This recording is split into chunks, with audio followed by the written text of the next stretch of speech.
Assalamualaikum. Waalaikumsalam. Gimana, lagi ada acara apa ini, Bos? Ya, kebetulan sore-sore nih Bang, nggak ngapa-ngapain. Jalan-jalan ke tempatnya Babe kan udah lama nggak kesini. Atau mungkin nanti mau nyari ikan juga? Oh, kalau ada ya bisa nanti ambil. Kalau ada apa memang lagi direncanakan dari rumah Ya. dari ikan koi? Ya, main sekalian. Kalau ada Yang yang cocok, cocok, ya? nanti ambil lah satu-satu. Oh gitu, siap. Nanti buka di sini sekalian ya. Oh ya, bisa.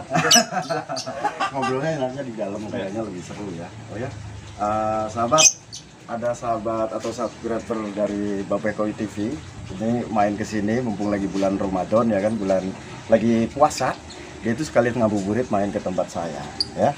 Bagaimana keseruan kita ngabuburit bersama teman-teman Koi Lovers di tempat Babe Koi TV. Untuk sahabat Koi Lovers jangan lupa subscribe saja dulu, dan kemudian jangan lupa nanti ikutin terus cerita para subscriber yang main di tempatnya Babe Koi TV ya. Seru coy.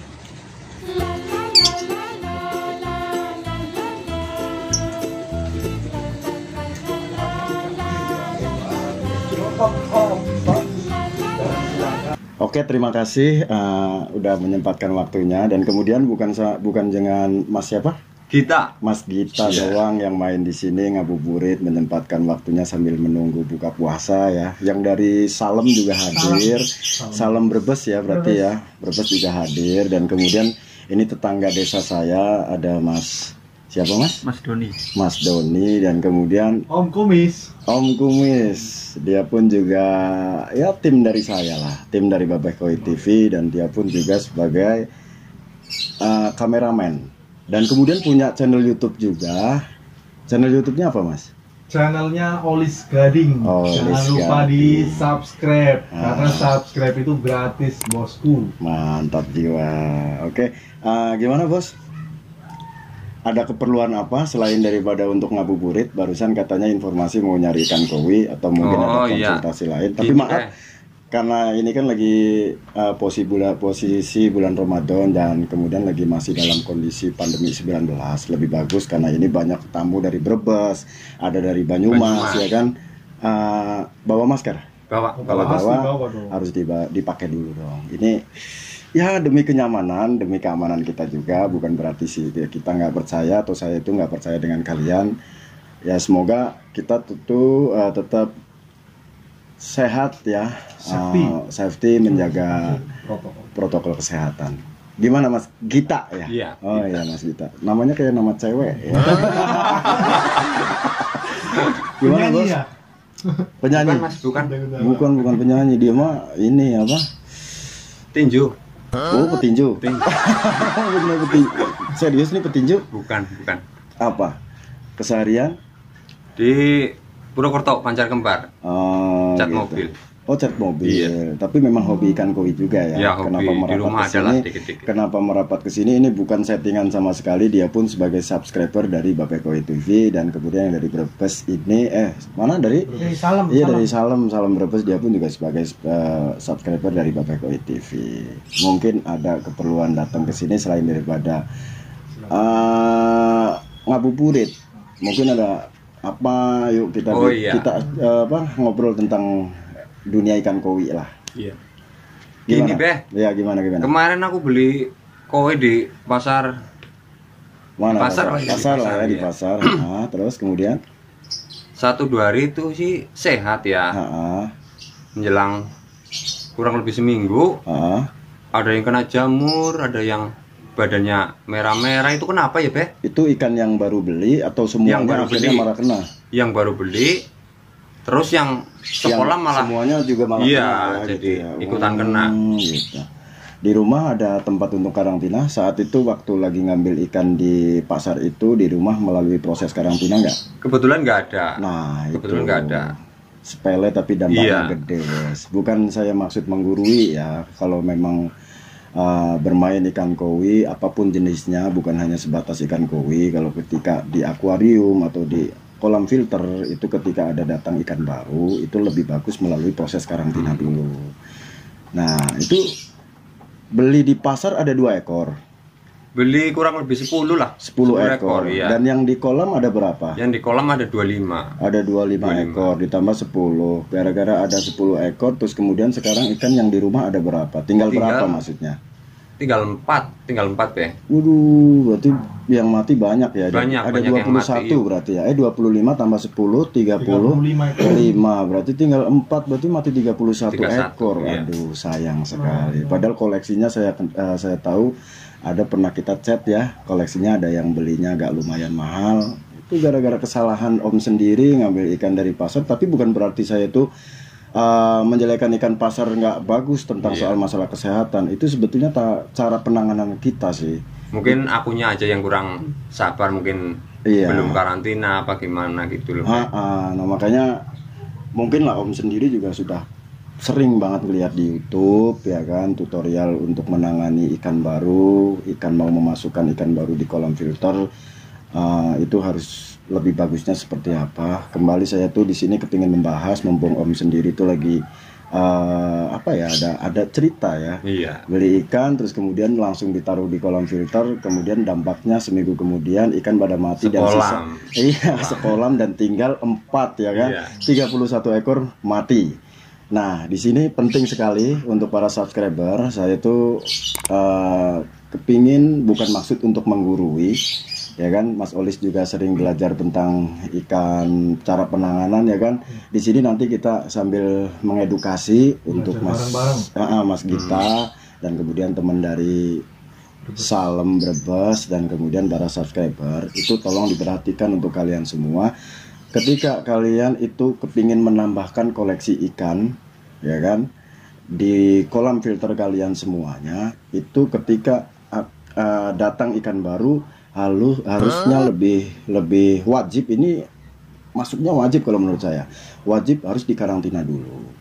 Nah itu untuk karantina kalian bisa melihat cara-cara di konten YouTube yang lain, bukan kan untuk mengkarantina kan banyak versi. Kalau menurut versi saya sendiri sih sebetulnya cara mengkarantina itu simpel, tinggal kita siapkan media, baik itu media dari ember atau mungkin dari akuarium, itu sebetulnya bisa. Tapi yang penting di situ yang harus diperhatikan, karena cara untuk mengkarantina ada 3 tahap yang harus kita perhatikan, atau 3 alat yang harus kita siapkan, yaitu media untuk menampung ikan, entah itu dari ember, entah itu dari akuarium, dan kemudian nanti aerator itu wajib, ya kan? Kalau heater gimana, Be?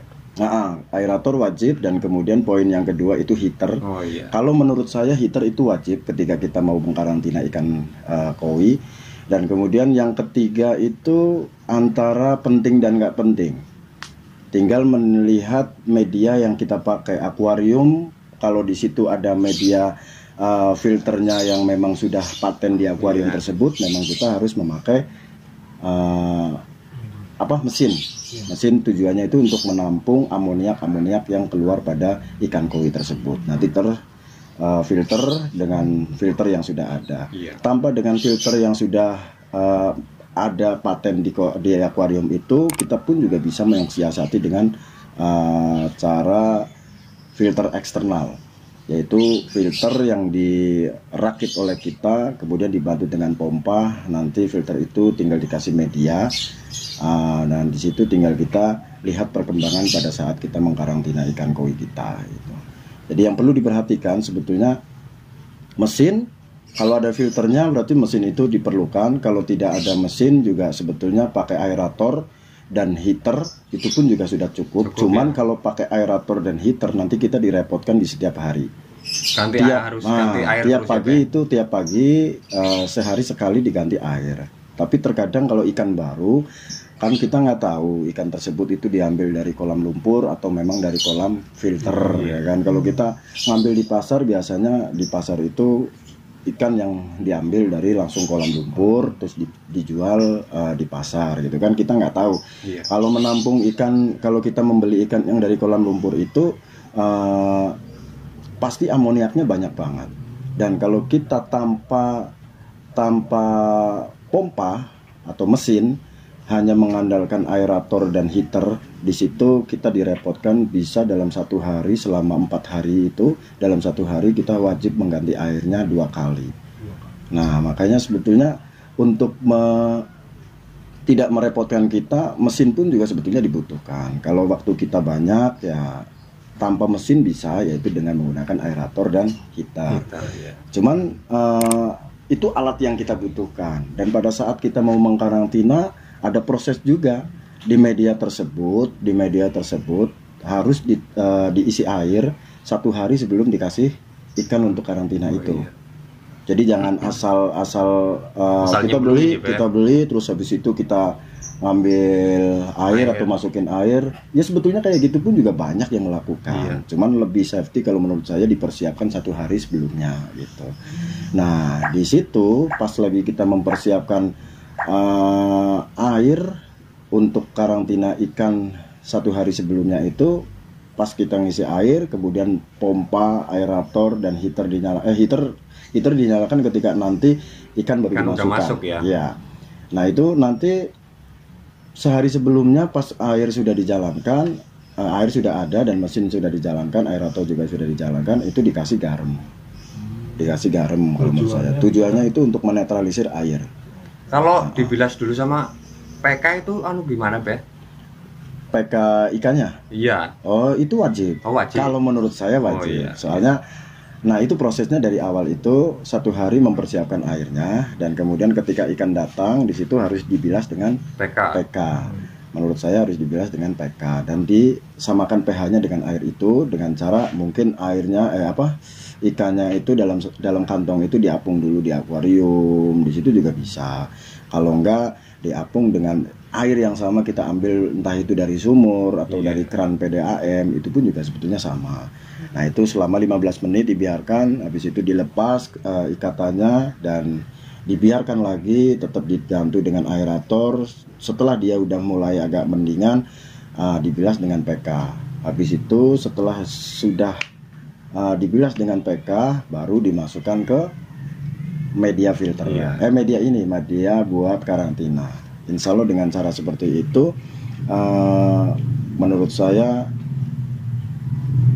selama pengalaman saya itu 7 hari lah. 7 hari itu udah cukup.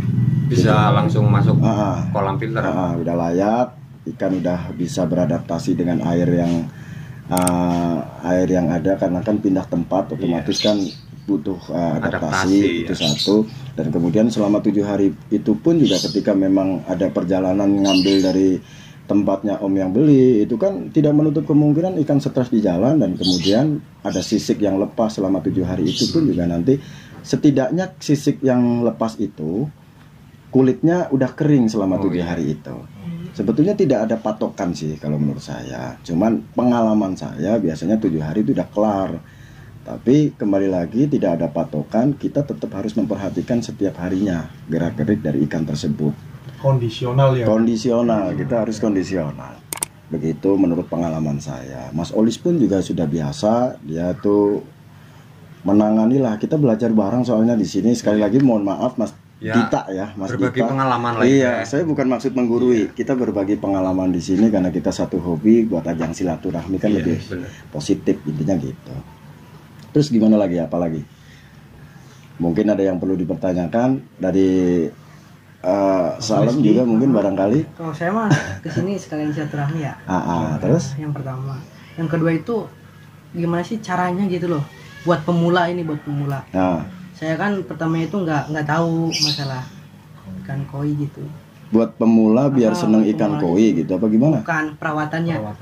Perawatannya. Ya perawatannya menurut saya cara pemula merawat ikan koi. Nah di sini saya jadi malah lebih bingung. Saya juga ngerasa sama-sama pemula soalnya gitu. Saya main ikan koi, ada nih saksinya. Ini kawan burung nih. Ini kawan burung. Mas Olis juga sebetulnya kawan burung saya. Dulu sebelum lepas corona, sebelum ada corona itu kita sering bermain burung, ya kan. Terlepas habis itu ada informasi dari pemerintah bahwa ada virus corona, ya kan. Di situ kegiatan kita untuk berekspresi di dunia burung itu terbatas. Nah akhirnya mensiasati, saya sendiri berpikir kayaknya bermain ikan koi lebih asik nih, lebih seru untuk mengisi waktu-waktu, banyak waktu di rumah timbang daripada ngapain. Nah dari situ kecintaan saya datang ketika saya berusaha untuk istilahnya mengisi waktu dengan menambahkan hobi gitu kan. Kenapa saya akhirnya senang ikan koi? Kenapa saya akhirnya senang ikan koi? Karena saya punya media kolam. Nah berarti kalau menurut saya jenengan kalau biar senang ikan koi, pertama harus punya kolam dulu. Medianya dulu ya kan? Buat tempat. Terus menyiapkan media atau filter atau kolam filter itu pun juga jangan asal-asal kalau menurut saya. Karena saya itu waktu awal itu ada keteledoran. Ada beberapa kesalahan, terus akhirnya menjadi kerugian, ya kan. Itu harus diperhatikan. Banyak kok cara untuk bikin kolam filter yang baik dan benar secara instalasi filterisasinya. Itu nanti bisa dipelajari dengan konten-konten YouTube. Di Babeh juga ada, di Babeh Koi TV, di konten ikan koi yang lainnya juga banyak lah. Soalnya sekarang di dunia ikan koi itu banyak YouTube, termasuk saya pun juga di konten YouTube tentang koi bersama Babeh Koi TV juga baru-baru, ya kan, belum termonet. Makanya di sini saya berharap dengan semua subscriber itu dan semua penonton jangan bosan lah mendukung kita biar cepat termonet, ya kan, menuju 1000 subscribe dulu. Nah, jadi semua sahabat jangan lupa di subscribe dulu biar kita cepat termonet dan kemudian biar kita semakin semangat mengulas tentang dunia ikan koi, baik itu di dalam kota, di luar kota, bahkan nanti sampai dengan Indonesia. Itulah yang kami harapkan.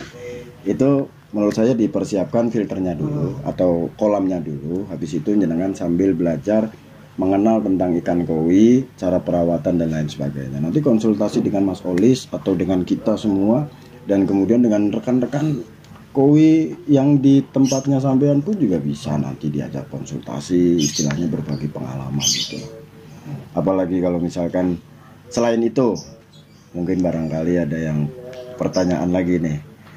Sambil nunggu buka puasa ya. Pertanyaan ya? Itu apa? Biar air itu bersih terus gitu loh. Bening terus jernih ya gitu. Nah, itu biar air bersih, medianya apa dulu? Kolam filter. Kolam filter ya, kolam. Berarti kan kolam filter media maksudnya cara biar bersih itu ya itu yang tadi saya sampaikan. Instalasi pemipaannya. Instalasi filterisasinya. Kalau secara instalasi filterisasinya udah benar, dipersiapkan dengan volume airnya, volume dalam artian volume itu dari luasnya kolam itu, biasanya sih yang saya dapat informasi itu 100%, yang 30% itu buat media filter, chamber itu dibagi ada minimal, kalau bikin chamber itu minimal 4 lah kalau menurut saya. Kalau menurut saya ada 4, soalnya nanti biasanya kalau misalkan kolam filter nanti dipersiapkan itu untuk menampung atau menyedot kotoran untuk masuk ke filter kan ada bottom drain masuk ke chamber pertama. Chamber pertama itu ada yang biasa langsung dikasih media filter, ada yang tanpa sekali dikasih media filter. Media filternya diisi di chamber kedua. Tapi kalau saya biasanya mah di media chamber yang pertama itu udah dikasih media filternya. Nah di media filter yang pertama atau di chamber yang pertama itu biasanya saya kasih ini apa, jaring nelayan. Habis itu dibantu dengan batu apung itu di atasnya, ya kan. Tujuannya biar jaring nelayan itu makin padat. Nah itu sebagai media mekanik, ya kan. Terus masuk ke chamber yang kedua tetap masih fokus dengan media filter mekanik. Nah ketiga dan keempat itu baru dikasih media biologisnya itu. Nah ini Mas Gita udah paham karena memang belajar ya. Belajar kan bukan belajar bareng, lu mah udah dapat dari kemarin. Ini kan belajar kan kita berarti sempat ada pengalaman dulu kayaknya. Ya, apa memang tadi paling. Berarti waktu itu ada kesalahan juga. Iya, gitu. kesalahan enggak nggak karantina dulu gitulah. Oh, itu kalau menangani ikan yang baru datang, maksudnya berbicara tentang kolam filternya. Dulu waktu pertama bikin ada kesalahan atau memang langsung sudah benar saat itu? Alhamdulillah yang bikin udah tukang kolam, Pak. Oh, berarti udah berpengalaman. Nah, itu yang paling penting karena saya itu ada pengalaman di kolam yang pertama kita bikin tuh ada kesalahan. Akhirnya kan sebetulnya kalau memang saat itu perhitungannya benar, kita nggak mengeluarkan biaya lagi. Karena ada kesalahan, akhirnya kita mengeluarkan biaya lagi untuk merestorasi kolam itu biar ya secara instalasinya lebih benar gitu lah. Ya gitu sih. Gimana sekarang udah jam berapa? Masih jam 5. Aduh, lama banget ya. Puasa kan semuanya? Alhamdulillah. Bulannya yang puasa. Tapi orangnya puasa nih. Orangnya puasa apa enggak? Puasa. Mas Bape gimana puasa? Alhamdulillah. Puasa tadi ya. Gimana masih senang burung apa mungkin ada ketertarikan nanti bermain ikan koi nih? Ya, lagi menuju ini. Ih, menuju apa? Menuju kehidupan baru gitu. Kehidupan baru. Oh. Tapi hobi yang baru ya. Yang menarik di koi ini. Tapi lebih baik bermain gela-gelo baik. Nari itu lebih seru loh, ya kan? Ya didampingi lah. Diduetkan. Gitu, siap. Ya, gampang. Saya tuh sedia kok di sini banyak ikan banyak ikan yang siap untuk dijual, bosku. Kebetulan tadi ini kan teman saya dari Brebes. Tadi udah kontak mau lihat dulu di sini. Barangkali ada yang cocok, bisa buat bawa pulang. Gitu. Nanti untuk persiapan kolam dan lain bisa kita bantu lah ke sana. Oke, siap dengan senang hati. Silakan kalau saya itu memberikan pelayanannya begini sama bos-bos yang ada di sini, silakan tunjuk saja dulu, bermain saja dulu ke kolam. Kalau misalkan di situ ada yang senang, baru nanti saya bantu dengan harganya. Harganya di sini nggak kayak Alfamart, masih bisa dinego.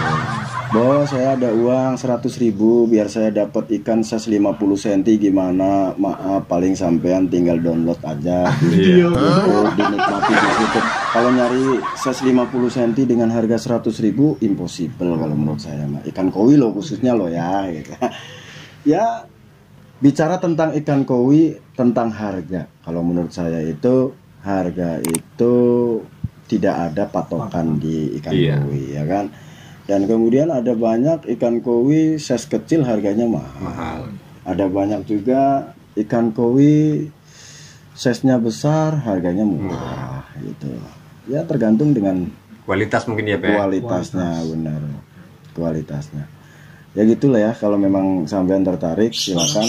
Kebetulan saya juga ada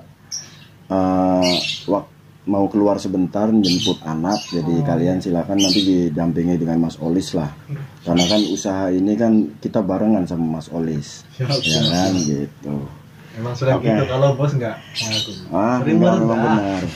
Silakan ya bos ya, dilanjut aja dulu, lihat-lihat di sana. Barangkali ada yang tertarik, dibawa aja dulu, nanti bayarnya via transfer boleh. Iya. Kalau diangsur boleh, yang penting mah asal ridho lo ikhlas, gue minta agak dilebihin sedikit tentang harganya nanti. Pengemasan sama Mas Olis aja lah ya. Iya, tenang.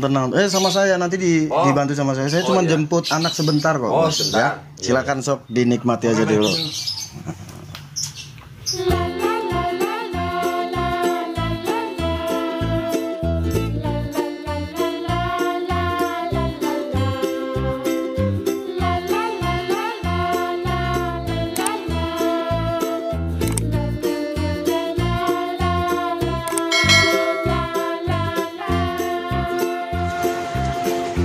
Beneran nih bos, ngambil cuma satu? Beneran lah. Kebetulan di rumah cuma kurang ya? soa. Oh, kurang. Tapi koleksi yang jenis yang lainnya memang sudah ada ya? Alhamdulillah ada. Ini dilihat dulu ikannya, silakan dicek. Di sini nggak ada luka sama sekali, ikan sehat semua. Berarti ikan yang memang sudah diambil atau dipilih sama si bos, kondisi itu betul-betul sehat ya, tanpa ada luka sedikit pun, tanpa ada jamur dan lain sebagainya. Soalnya kalau memang seneng dan kemudian kita cek di sini kok ada luka, otomatis sama saya nggak bakal saya jual. Soalnya itu khawatir juga, takutnya nanti kalau ada kematian dan lain sebagainya nanti saya yang diserahkan. Dan ini lagi. Ini sehat ya bos ya? Sehat. Ini kalau Bapak udah percaya lah. Terima kasih. Ini ses 33 ya, 33 BU. 34 BU. BU itu kurang lebih, bukan butuh duit tapi kurang lebih kalau BU. Langsung saya masukkan. Ini friend. Pegang friend.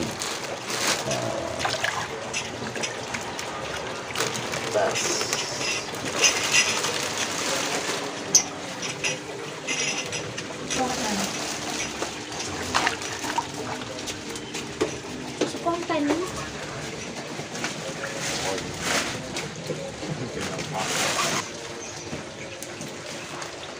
Udah safety bos? Ya, Langsung Bapak? langsung Bang. Mau langsung? Udah sore. Udah sore ya. Nggak mau buka puasa di Gampang sini, besok. Kalau lewatan sini mampir sini lagi Oh, ya. siap. Udah siap-siap Oh, di ya, motor ya. nanti saya bawain ke sana bos.